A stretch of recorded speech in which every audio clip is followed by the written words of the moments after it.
Anda menyaksikan Kompas Bisnis, saudara, bersama saya Nanda Aprilia. Di luar kebiasaan, Bank Indonesia memberikan kejutan dengan menaikkan suku bunga acuan atau BI rate sebesar 25 basis poin menjadi 5,5%. Keputusan ini diambil setelah evaluasi perkembangan pasar sejak rapat Dewan Gubernur bulan Mei lalu. Bank Indonesia menilai pelemahan rupiah lebih besar dari perkiraan, dipengaruhi oleh gejolak global, tingginya permintaan valuta asing dalam negeri, serta aliran keluar investasi portofolio asing. Selain menaikkan BI rate, Bank Indonesia juga meningkatkan suku bunga deposit facility menjadi 4,5% dan lending facility menjadi 6,25%. Kebijakan ini, saudara, ditujukan untuk memperkuat stabilitas rupiah, menjaga inflasi tetap dalam sasaran pemerintah, serta meningkatkan daya tarik investasi portofolio asing ke Indonesia. Bank Indonesia juga akan memperkuat operasi moneter dan koordinasi dengan pemerintah untuk bisa menjaga stabilitas makroekonomi di tengah meningkatnya ketidakpastian global. Pelemahan rupiah melebihi yang kita proyeksikan dulu, dan karenanya tadi judulnya adalah langkah-langkah kebijakan lanjutan untuk penguatan stabilitas nilai tukar rupiah. Intinya ada 5 yang kita putuskan hari ini. 1, menaikkan BI rate menjadi 5,5%, 25 basis point ya. Agar memang rupiah itu semakin stabil menguat, dan tentu saja agar proyeksi inflasi ke depan tahun ini dan tahun ke depan seperti tadi disampaikan tetap 2,5 plus minus 1%. Sekaligus kenaikan BI rate ini untuk menarik masuknya investasi portfolio asing. Selain itu, Gubernur Bank Indonesia Peri Warjio tegaskan cadangan devisa Indonesia lebih dari cukup dan dalam posisi aman. Peri membantah kondisi cadangan devisa Indonesia menipis akibat digunakan untuk intervensi dalam menstabilkan nilai tukar rupiah. Menurut Peri, cadangan devisa Indonesia masih melebihi standar kecukupan yang ditentukan oleh IMF atau International Monetary Fund. Peri meminta agar pelaku pasar tidak khawatir terhadap jumlah cadangan devisa karena masih dalam posisi aman. Dari cukup, caranya gini, BI itu selalu mengukur berapa jumlah cadangan devisa yang cukup. Ada indikator yang dikeluarkan IMF ya, internasional, yang disebut adequacy reserve asset. Nah, kami ukur itu adalah mudahnya ya, berapa cadangan devisa untuk bisa mengcover pelemahan rupiah yang dalam. Kami ukur itu, dan sekarang sudah masih lebih dari 115%. Jadi masih lebih dari cukup itu. Di samping yang sekitar 6 bulan import. Jadi jangan khawatir, jumlah cadangan devisa lebih dari cukup. Di luar kebiasaan, Bank Indonesia mendadak menaikkan suku bunga acuan. IHSG dan rupiah kompak menguat, sayangnya asing tetap keluar dari pasar saham Indonesia. Jika BI sudah mati-matian menstabilkan rupiah, lalu bagaimana fiskal harus bebenah agar kepercayaan market tetap terjaga? Kompas Bisnis pagi ini akan menanyakannya kepada Yoshua Pardede, Kepala Ekonom Bank Permata, yang sudah terhubung bersama kami melalui sambungan daring. Selamat pagi Mas Yoshua, apa kabar? Selamat pagi Nanda, kabar baik. Oke. Mas Yoshua, BI rate naik mendadak di luar jadwal resmi. Selang beberapa jam, yang menjadi sorotan adalah BBM non-subsidi juga naik. Sebenarnya Mas Yoshua, menurut pandangan Anda, apakah ini shock terapi darurat karena rupiah tertekan atau ada resiko makro yang sedang dimitigasi? Ya, saya pikir keputusan yang diambil oleh Bank Indonesia dalam RDG mingguan di hari kemarin, hari Selasa kemarin, ini bukan sekedar kenaikan suku bunga biasa. Dan ini saya pikir adalah sebagai sinyal ataupun sinyal yang cukup kuat dari Bank Indonesia bahwa kondisi dan situasi saat ini sudah cenderung melampaui dari ambang batas yang dapat ditoleransi. Dan ini kalau kita lihat juga secara kelembagaan, BI lazimnya tadi mengubah ataupun menaikkan suku bunganya, menentukan suku bunga itu di RDG bulanan. Namun kali ini evaluasi mingguan di setiap hari Selasa ini menunjukkan bahwa rupiah itu sudah melampaui proyeksi yang mungkin sebelumnya sudah ditetapkan ataupun disusun oleh Bank Indonesia, sehingga ketika Bank Indonesia sudah menaikkan 50 basis poin di RDG bulan Mei yang lalu, Tapi memang sampai dengan tanggal 8 ya hari Seninnya ini rupiah masih cenderung masih mengalami pelemahan, month to date-nya sekitar 1%-an lebih ya, 1,6%-an, dan juga year to date-nya pun juga masih di atas 8%. Dan ini tadi dipengaruhi oleh eskalasi konflik dan juga permintaan falas di dalam negeri dan juga arus keluar modal asing dari pasar keuangan domestik. Jadi dalam konteks ini saya pikir BI tentunya menggunakan ataupun melakukan rapat RDG bulan mingguan ini untuk tadi memberikan sinyal yang cukup bold ya kepada pasar bahwa BI akan terus mendorong ataupun pro stability ya dalam hal ini untuk menjaga stabilitas rupiah, karena ujung-ujungnya tentunya bagaimana ekspektasi inflasi pun juga ini perlu harus dikendalikan ya, termasuk juga mungkin sudah ada komunikasi dengan pemerintah sebelumnya kalaupun memang ada kenaikan harga BBM ya, baik itu Pertamax ataupun BBM lainnya, tentunya ini menurut saya ini juga menjadi salah satu preemptif juga ya untuk menjaga agar ekspektasi inflasi ini tetap terjaga. Oke. Lalu kenapa respons pasar lemah kemarin, Mas Joshua? Karena pasca kenaikan bunga, rupiah dan IHSG kan hanya menguat tapi tipis sekali. Apakah pasar menilai sebenarnya kebijakan pengetatan ini sudah dalam tanda kutip too little too late? Ya, saya tidak mengatakan itu karena kalau kita melihat dari sisi momentum dan juga timingnya adalah pada saat RDG baik itu mingguan ataupun bulanan gitu ya, dan memang pada saat di awal bulan Juni ini memang kalau kita melihat kurva imbal hasil surat utang pemerintah Indonesia kan mengalami kurva yang inverted ya, artinya yang imbal hasil yang jangka pendek ini lebih tinggi dibandingkan yang jangka panjang gitu ya, sehingga bagaimana memulihkan kepercayaan dari investor ya tentunya dengan yang menjadi salah satu guidance dari Bank Indonesia adalah dengan menaikkan BI rate ini dan juga bagaimana meningkatkan attractiveness ya dari tetap SRBI yang jangka pendek, sehingga kurva imbal hasilnya pun juga kalau kita melihat sampai dengan kemarin sudah mulai kembali normal, sekalipun memang respon dari investor asing khususnya di pasar saham masih mencatatkan net sell ya di perdagangan hari kemarin. Tapi saya menduganya adalah kalau kita melihat dari sisi bagaimana investor asing ini masih mencerna kembali lagi ya intuisi ataupun dari sisi makna dari kenaikan suku bunga BI ini dan juga measures lainnya, dan ditambah lagi juga mungkin masih menunggu ya bagaimana kejelasan ataupun beberapa policy yang sudah diumumkan oleh pemerintah ya, dan juga bagaimana beberapa pengumuman yang mungkin ditunggu oleh investor asing terkait dengan S&P mungkin ataupun terkait dengan MSCI, sehingga ini yang masih tone-nya masih wait and see. Tapi kalau kita lihat dari sisi instrumen-instrumen jangka pendek, semestinya ini akan bisa menarik investor asing ya, dan sehingga harapannya ini akan bisa memulihkan kepercayaan dari investor. Oke, itu alasannya kenapa investor asing melakukan net sell, wait and see seperti yang Mas Joshua katakan. Tapi kita kembali lagi ke fokus mengenai BI rate dan juga BBM non subsidi tadi, Mas Joshua. Dengan kedua hal ini, apakah akan langsung merendam gejolak rupiah, ataukah kenaikan kedua ini juga sesuai dengan ekspektasi pasar? Ya, kalau kita melihat sekilas ya, bagaimana pengumuman dari Pertamax dan juga Pertamax Green yang diumumkan semalam ini kan memang cukup mendadak gitu ya, dan kalau kita hitung sebenarnya dampak inflasi, tambahan inflasinya kurang lebih sekitar 0,1 hingga 0,2 persen poin.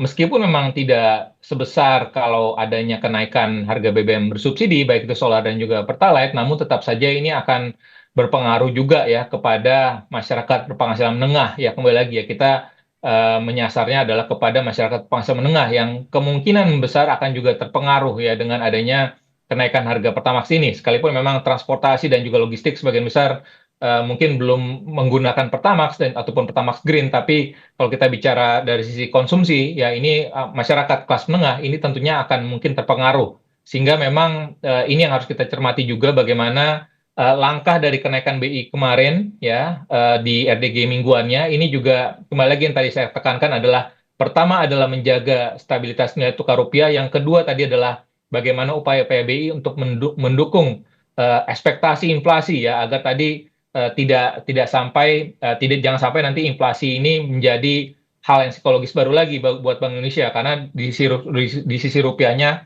kita juga melihat bahwa sempat ya beberapa sudah hampir menembus 18.200 ya di hari Senin kemarin, sehingga ini yang harus BI mengupayakan segala macam upaya gitu ya dengan apa namanya dengan menaikkan suku bunga BI. Dan juga kemarin di hari Sabtunya pun juga kita sudah mendengar bagaimana koordinasi komunikasi dengan Kementerian Keuangan ya, artinya terkait dengan kebijakan kuasi fiskalnya dari Kementerian Keuangan pun juga mungkin akan sedikit dilonggarkan, artinya diserahkan atau dikembalikan lagi fungsi masing-masing ya, artinya moneter mengelola likuiditas dan juga fiskal, bagaimana Kementerian Keuangan akan lebih fokus lagi untuk mendukung ataupun mengoptimalkan penerimaan dan juga meningkatkan produktivitas dari sisi belanjanya.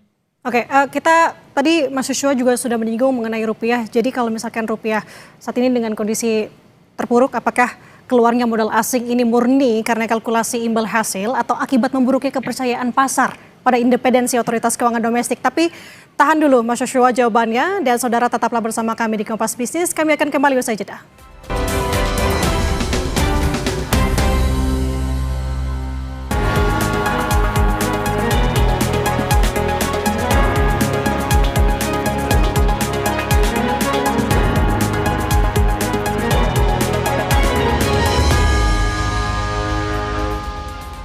Kembali lagi di Kompas Bisnis, saudara, bersama saya Nanda Aprilia, dan kita akan lanjutkan perbincangan dengan Kepala Ekonom Bank Permata, Joshua Pardede. Mas Joshua, kita lanjutkan perbincangan mengenai suku bunga. Kita membicarakan mengenai suku bunga ini kan meledak menjadi pil pahit bagi perbankan dan juga sektor real. Di titik mana menurut Anda pengetatan moneter ini justru beresiko memicu perlambatan ekonomi?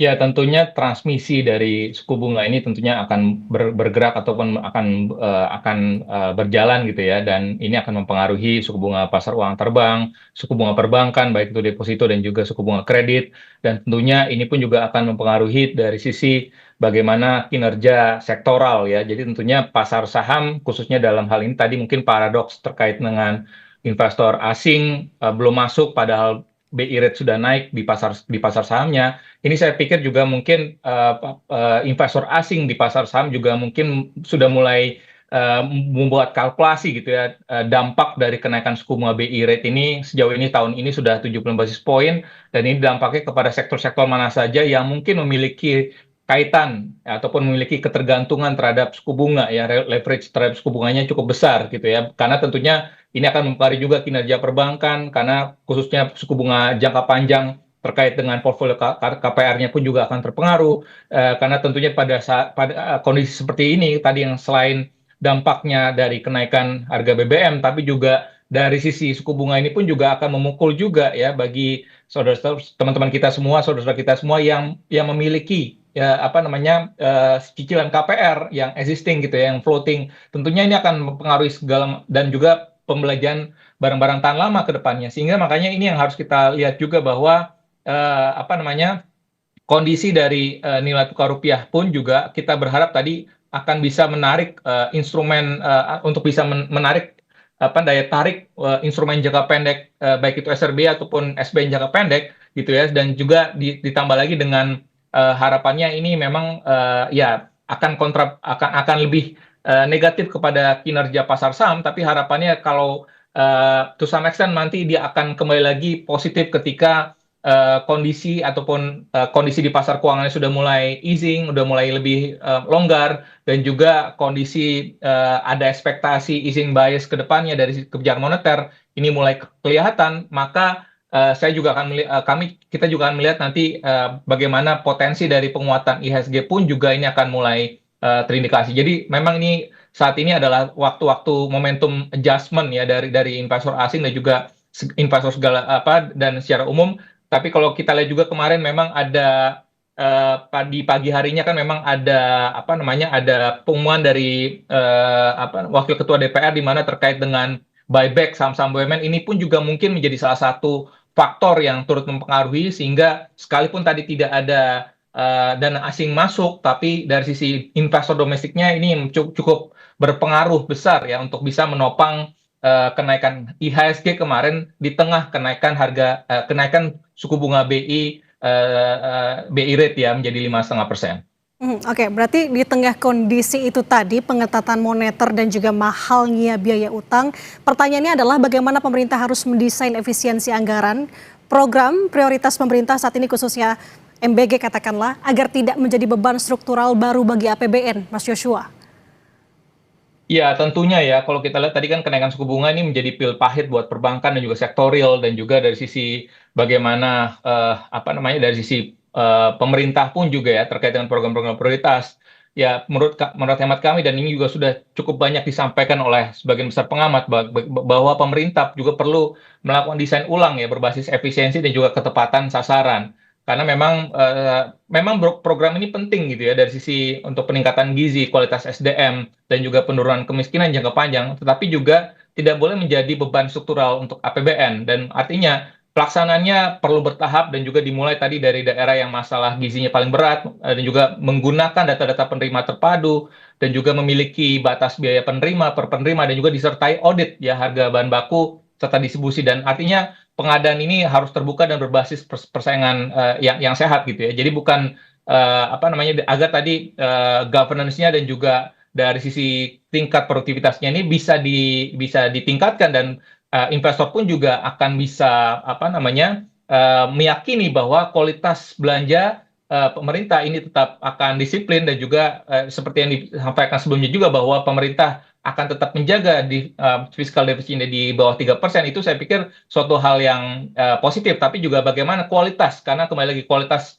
belanja ini akan sangat menentukan keberlanjutan pertumbuhan ekonomi kita, dan juga keberlanjutan dari sisi beban fiskal kita ke depannya. Sehingga ini makanya kita pemerintah juga harus apa, kembali lagi bagaimana koordinasi kemarin kuasi fiskal moneter ini harus juga didudukan lagi kepada fungsinya masing-masing. Ini saya pikir juga menjadi salah satu upaya agar pemerintah lebih fokus lagi untuk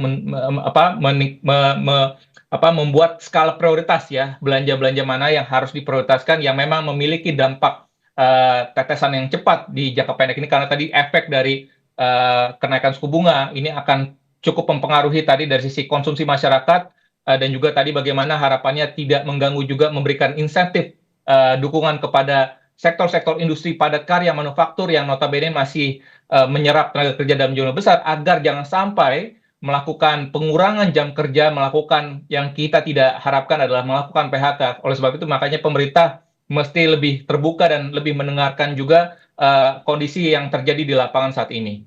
Oke, itu yang digarisbawahi dari pemaparan Mas Joshua bahwa pemerintah perlu melakukan desain ulang khususnya untuk belanja skala prioritas. Nah, Mas Joshua, jika ruang gerak moneter Bank Indonesia sudah mencapai batasnya untuk bisa menggerek daya tarik portofolio, langkah fiskal konkret apa dari pemerintah khususnya yang paling ditunggu dan juga untuk dinanti untuk menenangkan pasar?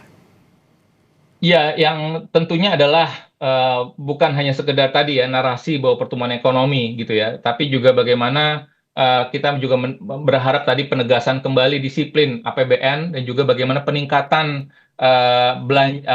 peningkatan penerimaan perpajakan yang memang sedang diupayakan dengan DHA/SDA dan juga DSI gitu ya. Tapi kita juga berharap pemerintah juga bisa mengomunikasikan gitu ya peta jalan defisit yang kredibel, dan juga target keseimbangan primernya, belanja apa namanya dari program-programnya pemerintah yang akan diprioritaskan, dan juga tadi bagaimana belanja yang ditunda kalau misalkan harga minyak meningkat, lalu juga rupiahnya melemah, dan juga biaya utangnya memburuk. Jadi memang pemerintah juga mungkin diharapkan tadi mengeluarkan ataupun merilis ya laporan risiko fiskal yang lebih terbuka gitu ya, mencakup tadi subsidi energi, penjaminan ya, dan antara MBG, Kopdes, dan juga kewajiban lain yang lainnya yang tadi yang berpotensi juga menjadi beban negara gitu. Jadi artinya pasar saat ini tidak hanya menginginkan ataupun mendengar apa namanya angka defisitnya saja, tapi juga mungkin bagaimana risiko yang mungkin bisa apa namanya embedded dalam dalam kondisi fiskal saat ini gitu ya. Dan juga tadi pemerintah juga perlu memperbaiki komunikasi kebijakan ya, karena memang investor saat ini sangat sensitif sekali terhadap perubahan yang cukup mendadak gitu ya, terutama tadi pada kebijakan ekspor dan juga DHE, pajak, perizinan, dan juga tata kelola BUMN. Jadi artinya untuk tujuannya memang tadi yang saya sampaikan adalah ini untuk memperkuat penerimaan negara dan juga ketahanan eksternal memang baik, tapi pelaksanaannya harus dapat diprediksi gitu ya. Karena jika kebijakan ini berubah sangat mendadak dan juga pelaku usaha bingung dan investor juga akan masukkan ini sebagai risiko tambahan di aset-aset rupiah kita, maka kondisinya di pasar keuangan kita masih akan tertekan. Jadi makanya ini harus ada koordinasi masing-masing dan tupoksinya masing-masing ya, BI untuk menjaga likuiditas dan juga mendukung stabilitas rupiah, fiskal tadi bagaimana fokus untuk meningkatkan kualitas dari APBN dalam hal ini spending, dan juga tadi secara teknisnya bagaimana mengkomunikasikan secara clear dan juga peta jalannya seperti apa agar investor asing akan semakin confirm dan mudah-mudahan bisa didengar oleh S&P gitu ya. Karena harapannya karena masih yang sedang ditunggu saat ini adalah S&P rating, sehingga harapannya ini bisa menjaga sentimen dari sisi iklim investasi, dan ujung-ujungnya pada akhirnya kan juga ini juga berdampak juga kepada rakyat, kepada masyarakat gitu ya. Kalau rupiah stabil, yield SBN-nya stabil, tentu bukan hanya pemerintah yang diuntungkan, tapi juga masyarakat ya, karena pada saat rupiah ini melemah dan juga SBN yield ini melemah dan juga pasar keuangan melemah, tentu yang akan dirugikan pada akhirnya bukan hanya fiskal pemerintah, tapi juga bagaimana dampaknya kepada masyarakat. Oke, saya tangkap poin yang Anda sampaikan, Mas Yoshua. Pasar, khususnya di sini investor, butuh transparansi dan juga komunikasi dari pemerintah. Terima kasih atas waktunya sudah berbagi perspektif bersama kami di Kompas Bisnis pagi ini. Kepala Ekonom Bank Permata, Yoshua Pardede. Salam sehat, Mas. Selamat pagi. Terima kasih.